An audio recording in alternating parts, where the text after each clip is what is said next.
50,000 పై చినుకు. అదే మీరు చెప్పారు మరి వాళ్ళ మీద ఎందుకు దాడి ఎందుకు మరి ఇక్కడ మాత్రమే దాడి చేయాలనే ఆలోచన ఎందుకు వచ్చింది? దేని వల్ల వచ్చింది? అదే మీరు చెప్పాలంటున్నాను. అక్కడ పాకిస్తాన్ లో ఉన్న వాళ్ళ మీద దాడి అంటే వీళ్ళు కూడా ఆ ఉగ్రవాదులు కూడా డబ్బులు లేదు లేదు చెప్తా వినండి. పాకిస్తానీలో ఉన్నటువంటి భారతీయుల మీద దాడి చేయనటువంటి ఉగ్రవాదులు, వారు బాయ్ బతుకున్నటువంటి ఉగ్రవాదులు, మీరు అంటున్నట్టు తాలిబన్స్ మన ఇండియాలో భారతదేశానికి వచ్చి ఎందుకు ఇలా చేశారు? దానికి మనకి సిమ్టమ్ ఇస్తున్నారు వారు. ఏమని? మీ మిలిటరీని పెంచుకోండి, మీ సైన్యాన్ని పెంచుకోండి, లేకపోతే మీకు ఇలాంటి ఎవరు ఏం చేయలేరు, ఇవాళ ఇక్కడ అయింది రేపటి రోజు ఎక్కడైనా మేము ఏదైనా చేయొచ్చు అని చెప్పి మనకి గుర్తు చేశారు వారు. అది మనం మేల్కోకుండా మనల్ని చంపారని చెప్పేసి మనం యుద్ధాన్ని ప్రకటించాం. అంటే ఇప్పుడు గుర్తు చేయడానికి మా అమాయకులైన ప్రజల ప్రాణాలు బలి తీసుకుంటారా? ఇంకా నయం కదండి. అమాయకులైన ప్రజలు అంటే రేపటి రోజున మీరు 45 మంది అంటున్నారు, 45 మంది అంటున్నారు. ఇప్పుడు యుద్ధం జరిగిన తర్వాత వాళ్ళని ఎంతమంది చంపారండి మన వాళ్ళు? దాదాపు 450 మందిని లెక్క ప్రకారంగా చంపినటువంటి విధానాలు కనిపిస్తున్నాయి. కొన్ని అయితే కనపడవండి, అది 4,000 అయి ఉండొచ్చు. ఇప్పుడు ఒక బాణం లేకపోతే ఒక బాంబు వేసిన తర్వాత ఆ ముక్కలు కూడా కనపడవు, అది 4,000 మంది అయ్యొచ్చు.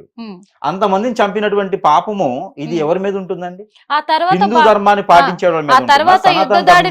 యుద్ధ దాడిలోనే మళ్ళీ జమ్మూ కాశ్మీర్ పైనే వాళ్ళు మళ్ళీ యుద్ధాన్ని ప్రకటించి కూడా వాళ్ళు మిసైల్స్ వదిలి కూడా మళ్ళా దాదాపు 16 మంది వరకు వాళ్ళు బలి తీసుకున్నారు. ఇప్పుడు జమ్మూ కాశ్మీర్ మనకి ఏదైతే ఉందో ఇది మనకు వచ్చిన తర్వాత అక్కడ మిలిటరీ బలగాలు అనేది లేదు. ఫస్ట్ అక్కడ మనం పెంచుకోవాల్సిన బాధ్యత మనది ఉంది.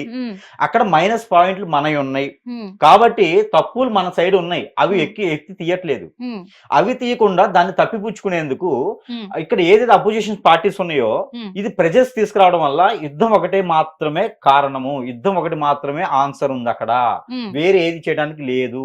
అందుకోసమే యుద్ధం మొదలు పెట్టారు. మన ప్రధానమంత్రి గారు మోడీ గారికి తెలుసు, మన రాష్ట్ర సీఎంలకి తెలుసు, ప్రతి ఒక్కరికి తెలుసు యుద్ధం కరెక్ట్ కాదు అని. దానివల్ల నష్టం మనకే అవుతుంది. మనకి వాల్యూస్ ఉన్నాయి. ఒక ఇంట్లో 4 పిల్లలు ఉంటే ఒకరిని కొడితే 4 వెళ్తాం, కానీ అక్కడ అలా కాదు. వాళ్ళు ఆత్మాహుతి దాడి అని చెప్పేసి వాళ్ళకి పెట్టిన విద్యలో ఒకటి భాగం ఉంటుంది. ఆ ఆత్మాహుతి దాడిలో ఏం చేస్తారంటే బాంబులు, వాళ్ళకి టెక్నాలజీ ఎలా ఉంటుందంటే ఈ రోజున బాంబు మింగేసేటువంటి బాంబులు కూడా వచ్చాయి. ఈ రోజున జాకెట్ బాంబులు కాదండి, మనకు ఓల్డ్ మూవీస్ చూసినప్పుడు జాకెట్ లో ఉండే బాంబులు కాదు. మనకి ఫ్లైట్ లో వచ్చినా కూడా చెకింగ్ నడవదు, అది ఎక్కడ స్కాన్ అవ్వదు. అలాంటి బాంబులు కూడా ఈ రోజు మనకు అవైలబుల్ ఉన్నాయి మార్కెట్ లో. అలాంటి బాంబులు మింగితే దాదాపుగా సరౌండింగ్ ఉన్నటువంటి దాదాపుగా అంటే 2.5 నుంచి 3 కిలోమీటర్ల వరకు స్మాష్ అవుతుంది. ఆ 2.5 నుంచి 3 కిలోమీటర్ల వరకు ఎంతవరకు ఉంటారు, ఎంతమంది ఉంటారు? ఒక షాపింగ్ మాల్ ఒక్కటి టార్గెట్ చేస్తే ఆ షాపింగ్ మాల్ ఎంతమంది ఉంటారు?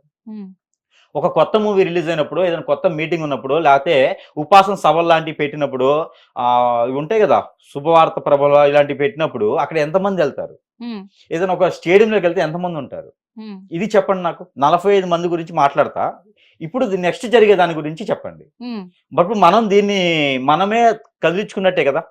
మనం యుద్ధం చేస్తే భారతదేశం యుద్ధం చేస్తే ఎలా ఉండాలి అంటే పక్క దేశం ఉండకూడదండి. అక్కడ హిందూ ఉన్నాడా, ముస్లిం ఉన్నాడా, లేకపోతే ఇంకోళ్ళు ఉన్నారా కాదు, అక్కడ ఎవరున్నారా ఆ దేశం మొత్తం మిగలకూడదు. లేదా దేశాన్ని మ్యాప్ లో లేకుండా దేశాన్ని మ్యాప్ లో అంటే మనం గీసేటువంటి మ్యాప్ లో కాదండి, దేశమే లేకుండా ఉండాలి. అట్లా చేస్తే యుద్ధానికి మన భారతీయులకి భయం లేకుండా ఉంటుంది, వేరే దేశానికి భయం లేకుండా ఉంటుంది.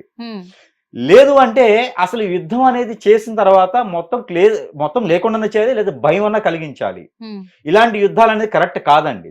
ఇది కేవలం రాజకీయ పార్టీలు మెప్పు కోసం మాత్రం ప్రజల్ని ఇబ్బంది పెట్టడానికి తప్పితే వేరే విధమైనటువంటి విధానం కాదు. ఇంకో విషయం, ఇక్కడ వారికి టర్కీ అనే ఒక దేశము వారికి సపోర్ట్ చేస్తుంది. టర్కీ దేశంలో భారతదేశంలో ఉన్నటువంటి యుద్ధ విమానాలు ఎన్నైతే ఉన్నాయో తెలియకుండా టర్కీలో కూడా అన్నీ ఉన్నాయి. వారికి మంచి దేశమే సపోర్ట్ చేస్తున్నట్టు ఒకటి ఆలోచన. వారికి ఏ గమనిక లేకుండా, ఏ బలం లేకుండా యుద్ధాన్ని ప్రకటించండి అని అనగానే మనం పిచ్చోళం అండి అంత ఇదిగా యుద్ధం ప్రకటించడానికి కొంచెమైనా ఉండాలి కదా. 15 రోజులు టైం తీసుకొని చర్చలు జరిపించుకొని జరిగింది. ఏం చర్చలు జరిగినాయి అక్కడ నాకు అర్థం కాదు. ఎవరికి చూపించారు చర్చలు అనేది? ఇక్కడ కేవలం బలవంతంగా యుద్ధం జరగడానికి కారణం ఏంటంటే పార్టీ నిలబెట్టుకోవడానికి మాత్రమే. ఇక్కడ మోడీ గారిని అనట్లేదు, లేకపోతే వాళ్ళ పార్టీ శ్రేణులు అనట్లేదు, గల్లీ లీడర్లు అనుకోవట్లే. వాళ్ళతో మనకు అనవసరమైన విషయం. ఇక్కడ యుద్ధం అనేది భారతదేశానికి అంత కరెక్ట్ అయినటువంటి సమయం కాదు ఇది. ఇప్పుడు రూపాయికి ఈ రోజు పెరుగుతూ ఉంది భారతదేశం. ఇది మంచి తరుణం. ఇప్పుడు ఇవాళ 4వ స్థానంలో ఉంది భారతదేశం. ఈ యుద్ధం తర్వాత 12వ స్థానంలోకి వెళ్ళిపోతుంది భారతదేశం. వనరులు ఆగిపోతాయి. ప్రతిదీ కూడా ఆలోచిస్తారు. ఒక్క బాంబు భారతదేశంలో ఏ మూల ఒక్క మనిషి చనిపోయినా కూడా ఏ వనరులు భారతదేశంలో పుట్టవు. కొంతకాలం వరకు భారతదేశంలో రాదు. మరో విషయం, ఏదైతే పార్టీ కోసం చేసేటువంటి నాయకులు ఉన్నారో ఆ పార్టీ కూడా మిగలటం చాలా కష్టం అవుతుంది రానున్నటువంటి కాలంలో. ఇన్ని బాధలు, ఇన్ని బాధ్యతలు లేకుండా, ఇంత ఆలోచన లేకుండా చేయటం అనేది కరెక్ట్ అయినటువంటి పద్ధతి కాదని నా అంచనా ప్రకారం. ఇకపోతే 45 మంది అన్నారు. ఈ 45 మందిలో కూడా ఖచ్చితంగా చంపడం అనేది వారి తప్పే కాదనలా. 45 మంది అయ్యారో 55 మంది అయ్యారో చంపడం అనేది, ఇబ్బంది పెట్టడం అనేది తప్పే. కానీ ఆ 45 మంది వలన భారతదేశమే బాధపడేటువంటి స్థాయికి వచ్చేసింది. ఇప్పుడు మనకి మొన్న తిరుపతిలో కొట్టిస్లాట్లో 15 మంది చనిపోయారు.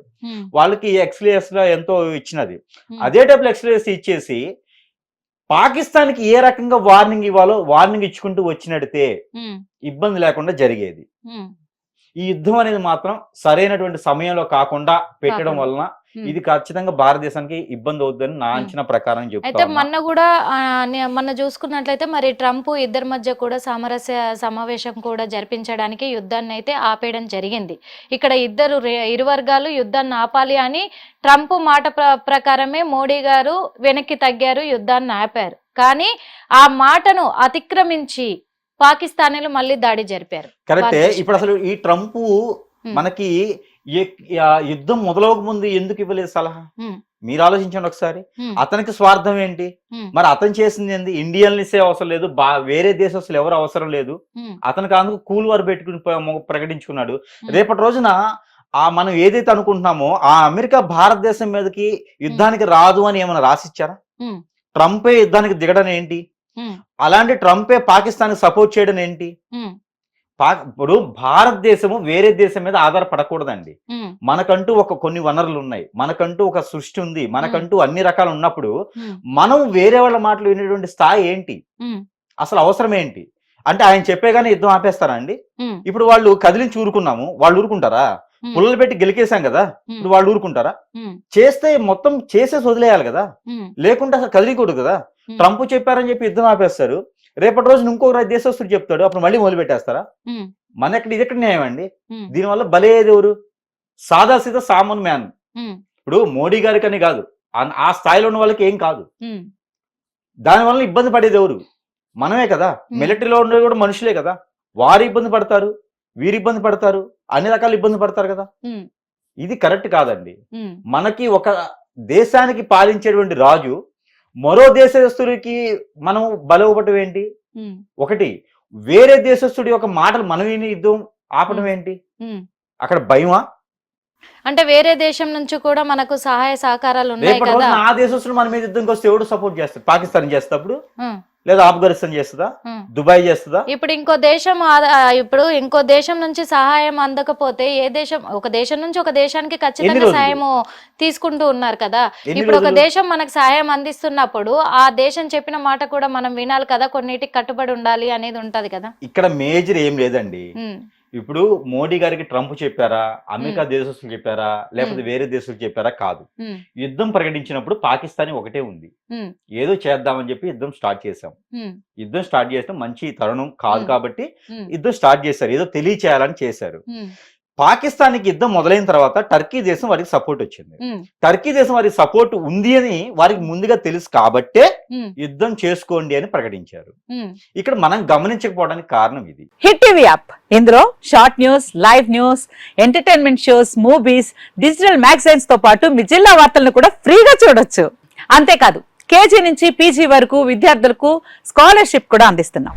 ప్రతి వారం 10 మందికి లక్కీ డ్రా ద్వారా ఒక్కొక్కరికి 10,000 రూపాయలు అందిస్తున్నాం. ఇంకెందుకు ఆలస్యం, వెంటనే హిట్ టీవీ యాప్ ని డౌన్లోడ్ చేసుకుని ఫ్రీగా ఎంటర్టైన్మెంట్ పొందండి. Hit TV app. Hit TV app. Please download hit TV app. Hit TV app ని ఫ్రీగా డౌన్లోడ్ చేసుకుని ఎంజాయ్ చేయండి. మీకు నచ్చిన ఎంటర్టైన్మెంట్ కోసం హిట్ టీవీ యాప్ ని ఫ్రీగా డౌన్లోడ్ చేసుకుని ఎంజాయ్ చేయండి. హిట్ టీవీ యాప్ని డౌన్లోడ్ చేసుకుని ఆస్వాదించండి, ఆశీర్వదించండి. ఇంతమంది సెలబ్రిటీలు హిట్ టీవీ యాప్ ని డౌన్లోడ్ చేసుకోండి అని చెప్తున్నారంటే ఎంత మంచి యాప్ ఆలోచించండి. అమెరికా అమెరికా అమెరికా అమెరికాలో చదవాలనుకునే వాళ్ళకి విశ్వసనీయమైన పేరు మన శౌర్య కన్సల్టెన్సీ. UK లో 1 year masters. UK లో 1 year masters. 2 years work permit up to 5 years visa. Contact Saurya Consultancy. Contact 89851 89851.